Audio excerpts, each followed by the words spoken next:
Tirana u detyrohet shumë të rinjve e kjo duhet të ndryshojë duke hartuar dhe realizuar projekte punësimi dhe strehimi për ta. Ndërsa ka bashkëbiseduar me të rinjtë e kryeqytetit, kandidati i së djathtës Halim Kosova tha se çdo kërkesë e propozimit të rinjve do të jetë urdhëres për bashkinë. Tirana nuk ka bë aq sa duhet për rinin, duke marrë parasysh sakrificat që rinia ka bë, duke marrë parasysh që është pjesa më vitale e popullatës. Tirana ka qenë me fat që në gjirin e saj vinë qindra e mira të rinj për të studiu, për të krijuar një perspektivë për vete, për familjen dhe pse jo për gjithë shoqërinë. Të rinjt janë përballë papunësisë. A keni ju ndonjë plan konkret rreth punësimit të rinjve sot?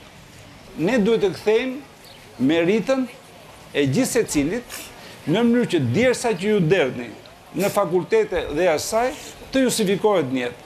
Kandidati për kryebashkiak u pyet nga të rinjt edhe për sulmet që i bëjnë kundërshtarët politik.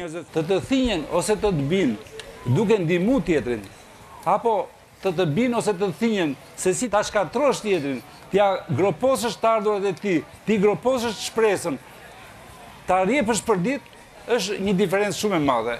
Thinjat e mia janë devotshmëri, janë përkushtim për pacientin, janë 24 orë në shërbimin e tij, ashtu si kurse nesër jap zotimin do të jem 24 orë në shërbimin tuaj.